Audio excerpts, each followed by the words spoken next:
ആകാശവാണി നമസ്കാരം.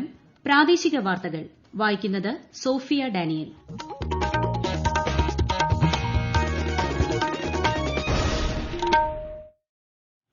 പ്രധാന വാർത്തകൾ. രാജ്യത്ത് കോവിഡ് രോഗമുക്തി നിരക്ക് 88% കടന്നു. 24 മണിക്കൂറിനിടെ 61,871 പേർക്ക് കൂടി കോവിഡ് ജാഗ്രതയിൽ വീഴ്ച വരുത്തിയതാണ് കേരളത്തിൽ രോഗികൾ കൂടാൻ കാരണമെന്ന് കേന്ദ്ര ആരോഗ്യമന്ത്രി ഹർഷവർദ്ധൻ. കാലം ചെയ്ത ഡോക്ടർ ജോസഫ് മാർത്തോമ മെത്രാപ്പോലീത്തയ്ക്ക് ആയിരങ്ങളുടെ ആദരാഞ്ജലി. അനുശോചനവുമായി രാഷ്ട്രപതിയും പ്രധാനമന്ത്രിയും അടക്കമുള്ള പ്രമുഖർ. മഹാകവി അക്കിത്തത്തിന് ജന്മനാട്ടിൽ ഉചിതമായ സ്മാരകം നിർമ്മിക്കുമെന്ന് കേന്ദ്ര വിദേശകാര്യ സഹമന്ത്രി വി മുരളീധരൻ. ഐപിഎല്ലിൽ ഇന്ന് 2 മത്സരങ്ങൾ. ഹൈദരാബാദ് കൊൽക്കത്തയെയും മുംബൈ പഞ്ചാബിനെയും നേരിടും. വാർത്തകൾ വിശദമായി. രാജ്യത്ത് കഴിഞ്ഞ 24 മണിക്കൂറിനിടെ 61,871 പേർക്ക് കൂടി കോവിഡ് സ്ഥിരീകരിച്ചതോടെ ആകെ രോഗബാധിതരുടെ എണ്ണം 74,95,000 ചികിത്സയിൽ കഴിയുന്നവരുടെ എണ്ണം 7,83,000 കവിഞ്ഞു. 1,033 മരണം കൂടി റിപ്പോർട്ട് ചെയ്തതോടെ ആകെ മരണം 1,14,031 72,000-ലധികം പേർ ഇന്നലെ മാത്രം രോഗമുക്തി നേടി. 66 ലക്ഷത്തോളം പേർ ഇതുവരെ രോഗമുക്തി നേടിയിട്ടുണ്ട്. മഹാരാഷ്ട്രയിൽ ആകെ രോഗബാധിതരുടെ എണ്ണം 15,87,000-ലേക്ക് അടുക്കുകയാണ്. രോഗബാധിതരുടെ എണ്ണത്തിൽ 2ാം സ്ഥാനത്തുള്ള ആന്ധ്രാപ്രദേശിൽ ഇതുവരെ രോഗം ബാധിച്ചവരുടെ എണ്ണം 7,79,000 കടന്നു. തമിഴ്നാട്ടിൽ രോഗബാധിതരുടെ എണ്ണം 7 ലക്ഷത്തോടടുക്കുകയാണ്. അതിനിടെ രോഗമുക്തി നിരക്ക് 88% കടന്നു. രാജ്യത്ത് കോവിഡ്-19 വൈറസിന് ജനിതകമാറ്റം ഉണ്ടായിട്ടില്ലെന്ന് പ്രധാനമന്ത്രിയുടെ ഓഫീസ് പുറത്തിറക്കിയ പ്രസ്താവന വ്യക്തമാക്കി. ഐസിഎംആറും ബയോടെക്നോളജി വകുപ്പും നടത്തിയ 2 പഠനങ്ങളിലാണ് വൈറസിന് ജനിതക സ്ഥിരതയുണ്ടെന്ന് കണ്ടെത്തിയത്. കൊറോണ വൈറസിൽ സംഭവിക്കുന്ന ചില ജനിതക മാറ്റങ്ങൾ ഫലപ്രദമായ വാക്സിൻ വികസിപ്പിക്കുന്നതിനെ ബാധിക്കുമെന്ന ആശങ്ക നിലനിന്നിരുന്നു. എന്നാൽ നിലവിൽ വികസിപ്പിക്കുന്ന വാക്സിനുകളെയൊന്നും ഈ ജനിതക വ്യതിയാനങ്ങൾ ബാധിക്കില്ലെന്നാണ് പഠനങ്ങൾ തെളിയിക്കുന്നത്. കോവിഡ് വ്യാപന ആരംഭത്തിൽ പുലർത്തിയിരുന്ന ജാഗ്രതയിൽ പിന്നീട് വീഴ്ച പറ്റിയതാണ് കേരളത്തിൽ രോഗികൾ കൂടാൻ കാരണമെന്ന് കേന്ദ്ര ആരോഗ്യമന്ത്രി ഡോക്ടർ ഹർഷവർദ്ധൻ. ജാഗ്രത കുറവിന്റെ വിലയാണ് ഇപ്പോൾ കേരളം നൽകേണ്ടി വരുന്നത്. സാമൂഹ്യമാധ്യമങ്ങളിലൂടെ കോവിഡുമായി ബന്ധപ്പെട്ട് ജനങ്ങളുമായി നടത്തുന്ന സൺഡേ സംവാദ് പരിപാടിക്ക് മുന്നോടിയായി ട്വിറ്ററിൽ പങ്കുവച്ച വീഡിയോയിലാണ് അദ്ദേഹം ഇപ്രകാരം അഭിപ്രായപ്പെട്ടത്. പരിപാടിയുടെ പൂർണ്ണരൂപം ഉച്ചയ്ക്ക് 1 മണിക്ക് സമൂഹമാധ്യമങ്ങളിൽ ലഭ്യമാകും. സംസ്ഥാനത്തെ കോവിഡ് സ്ഥിതി പഠിക്കാനെത്തിയ കേന്ദ്രസംഘം ഇന്ന് എറണാകുളം ജില്ലയിൽ പര്യടനം നടത്തുകയാണ്. ആരോഗ്യ കുടുംബക്ഷേമ മന്ത്രാലയം ഡെപ്യൂട്ടി ഡയറക്ടർ ഡോക്ടർ രുചി ജെയിനും ഡോക്ടർ കുമാർ ഗുപ്തയുമാണ് സംഘത്തിലുള്ളത്. ഇന്നലെ സംസ്ഥാനത്തെ കൺട്രോൾ റൂം സന്ദർശിച്ച ശേഷം തിരുവനന്തപുരം കളക്ടറുമായും ഉന്നത ഉദ്യോഗസ്ഥരുമായും കൂടിക്കാഴ്ച നടത്തി. നാളെ തൃശൂരിലും സംഘം സന്ദർശനം നടത്തും. കേരളത്തിൽ കോവിഡ് ടെസ്റ്റ് പോസിറ്റിവിറ്റി നിരക്ക് 17.32%. സംസ്ഥാനത്ത് 52,067 സാമ്പിളുകൾ പരിശോധിച്ചപ്പോൾ ഇന്നലെ 9,016 പേർക്ക് കോവിഡ്-19 സ്ഥിരീകരിച്ചു. സംസ്ഥാനത്ത് കോവിഡ് വ്യാപനം വർദ്ധിക്കുന്ന സാഹചര്യത്തിൽ ജനങ്ങൾ ഏറ്റവും അധികം ശ്രദ്ധിക്കേണ്ട സാഹചര്യത്തിലൂടെയാണ് കടന്നുപോകുന്നതെന്ന് സംവിധായകൻ ശ്യാമപ്രസാദ്. കോവിഡിനെ പ്രതിരോധിക്കാൻ നാം സ്വീകരിക്കുന്ന മുൻകരുതലുകൾ സഹജീവികൾക്കു വേണ്ടിയായിരിക്കണമെന്നും അദ്ദേഹം ആകാശവാണി വാർത്തകളോട് പറഞ്ഞു.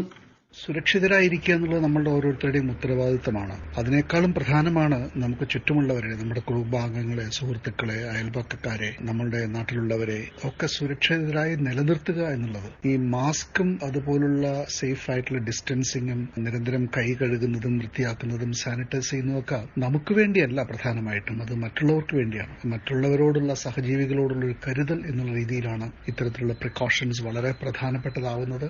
അത് ഇനിയെങ്കിലും നമ്മൾ വളരെ ഗൌരവത്തോടുകൂടി കാണണം. തീർച്ചയായും കോവിഡ് നമുക്ക് തടുക്കാവുന്ന, പ്രതിരോധിക്കാവുന്ന ഒരു അസുഖം തന്നെയാണ്.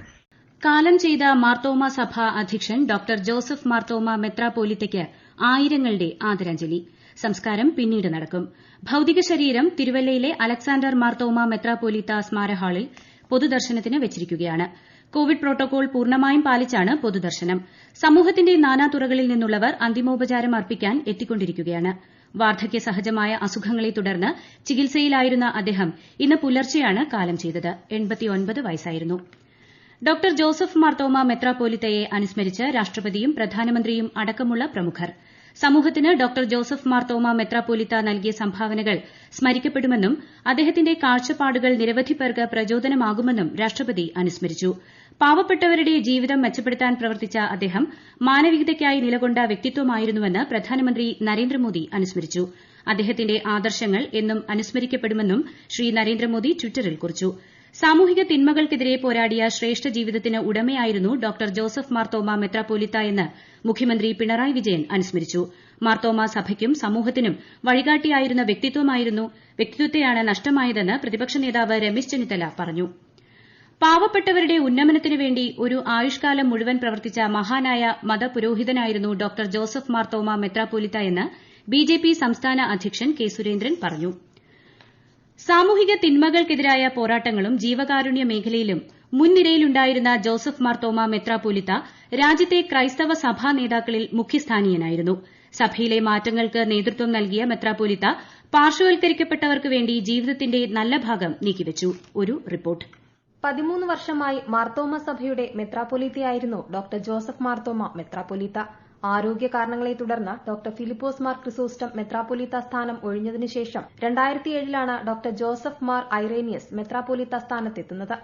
രോഗികൾക്കും പാർശ്വവൽക്കരിക്കപ്പെട്ടവർക്കും വേണ്ടി അദ്ദേഹത്തിന്റെ നേതൃത്വത്തിൽ നിരവധി സ്ഥാപനങ്ങൾക്ക് രൂപം നൽകി. ഭിന്നശേഷിക്കാർക്കു വേണ്ടി പ്രത്യാശാ ഭവൻ, ജ്യോതിസ് എന്നിവയും മുംബൈയിലെ ചുവന്ന തെരുവിലെ കുഞ്ഞുങ്ങൾക്കായി നവജീവൻ പ്രസ്ഥാനവും അദ്ദേഹം ആരംഭിച്ചു. പ്രളയ ദുരിതം നേരിടുന്നവർക്ക് സഭയുടെ നേതൃത്വത്തിൽ 100 വീടുകൾ വെച്ചു നൽകുന്ന പദ്ധതിക്കും മാർത്തോമ മെത്രാപ്പൊലീത്ത നേതൃത്വം നൽകി.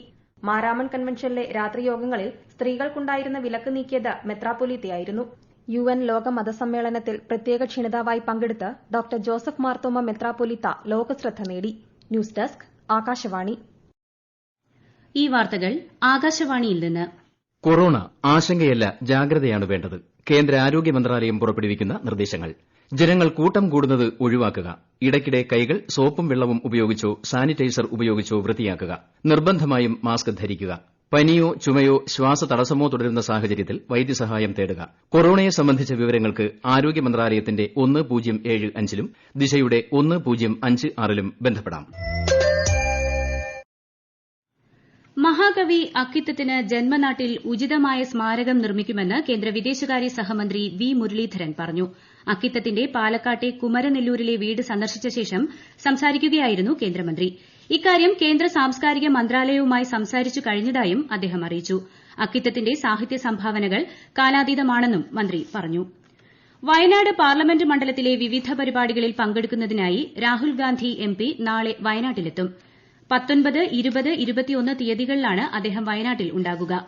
നാളെ 11:30 കോഴിക്കോട് വിമാനത്താവളത്തിലെത്തുന്ന MP ഉച്ചയ്ക്ക് 12:30 മലപ്പുറം കളക്ടറേറ്റിൽ ജില്ലയിലെ കോവിഡുമായി ബന്ധപ്പെട്ട യോഗത്തിൽ പങ്കെടുക്കും. IPLൽ ഇന്ന് 2 മത്സരങ്ങൾ. അബുദാബിയിൽ വൈകിട്ട് 3:30 സൺറൈസേഴ്സ് ഹൈദരാബാദും കൊൽക്കത്ത നൈറ്റ് റൈഡേഴ്സും ഏറ്റുമുട്ടുന്നു. ദുബായ് ഇന്റർനാഷണൽ സ്റ്റേഡിയത്തിൽ വൈകുന്നേരം 7:30 രണ്ടാം പോരാട്ടം മുംബൈ ഇന്ത്യൻസും കിങ്സ് 11 പഞ്ചാബും തമ്മിലാണ്. കാർഷിക ഉൽപ്പന്നങ്ങൾക്ക് വിപണി കണ്ടെത്താൻ വേറിട്ട പദ്ധതികളുമായി കാസർഗോഡ് ജില്ല. ഇടനിലക്കാരില്ലാത്ത ഉപഭോക്താവിനും ഉൽപാദകനും നേരിട്ട് ബന്ധപ്പെട്ട് ഗുണമേന്മയുള്ള കാർഷിക വിളകൾ വിൽപ്പന നടത്തുന്നതിന് വികസിപ്പിച്ചെടുത്ത മൊബൈൽ ആപ്പ് ഇതിനകം തന്നെ 7000-ലേറെ പേർ ഡൌൺലോഡ് ചെയ്തു കഴിഞ്ഞു. കൂടുതൽ വിവരങ്ങളുമായി ആകാശവാണി കാസർഗോഡ് പ്രതിനിധി പി ജഗന്നിവാസൻ. ഇടനിലക്കാരില്ലാതെ ഉപഭോക്താവിനും ഉൽപാദകനും നേരിട്ട് ബന്ധപ്പെട്ട് ഗുണമേന്മയുള്ള കാർഷിക വിളകൾ വിൽപ്പന നടത്തുന്നതിന് വികസിപ്പിച്ച മൊബൈൽ ആപ്പ് കാസർഗോഡ് ജില്ലയിൽ വൻ വിജയത്തിലേക്ക്. ജില്ലാ കലക്ടർ ഡി സജിത് ബാബു ചെയർമാനായ സുഭിക്ഷ കേരളം കോർ കമ്മിറ്റി യോഗത്തിൽ കർഷകർക്ക് വിപണിയൊരുക്കുന്ന പ്രവർത്തനങ്ങൾ വിലയിരുത്തി. ഗുണമേന്മയുള്ള പച്ചക്കറികൾ ഗുണഭോക്താക്കൾക്ക് ന്യായമായ വിലയ്ക്ക് കിട്ടുന്നതിനും കർഷകർക്ക് വിപണിയൊരുക്കുന്നതിനും ലക്ഷ്യമിട്ടായിരുന്നു സുഭിക്ഷ ആപ്പ് യാഥാർത്ഥ്യമാക്കിയത്. പ്രധാന വാർത്തകൾ വീണ്ടും. രാജ്യത്ത് കോവിഡ് രോഗമുക്തി നിരക്ക് 88% കടന്നു. 24 മണിക്കൂറിനിടെ 61,871 പേർക്ക് കൂടി കോവിഡ്. കോവിഡ് ജാഗ്രതയിൽ വീഴ്ച വരുത്തിയതാണ് കേരളത്തിൽ രോഗികൾ കൂടാൻ കാരണമെന്ന് കേന്ദ്ര ആരോഗ്യമന്ത്രി. കാലം ചെയ്ത ഡോക്ടർ ജോസഫ് മാർത്തോമ മെത്രാപ്പൊലീത്തയ്ക്ക് ആയിരങ്ങളുടെ ആദരാഞ്ജലി. അനുശോചനവുമായി രാഷ്ട്രപതിയും പ്രധാനമന്ത്രിയും അടക്കമുള്ള പ്രമുഖർ. മഹാകവി അക്കിത്തത്തിന് ജന്മനാട്ടിൽ ഉചിതമായ സ്മാരകം നിർമ്മിക്കുമെന്ന് കേന്ദ്ര വിദേശകാര്യ സഹമന്ത്രി വി മുരളീധരൻ. IPLൽ ഇന്ന് 2 മത്സരങ്ങൾ. ഹൈദരാബാദ് കൊൽക്കത്തയെയും മുംബൈ പഞ്ചാബിനെയും നേരിടും. പ്രാദേശിക വാർത്തകൾ കഴിഞ്ഞു. അടുത്ത വാർത്താ പ്രക്ഷേപണം 12:50-ന്.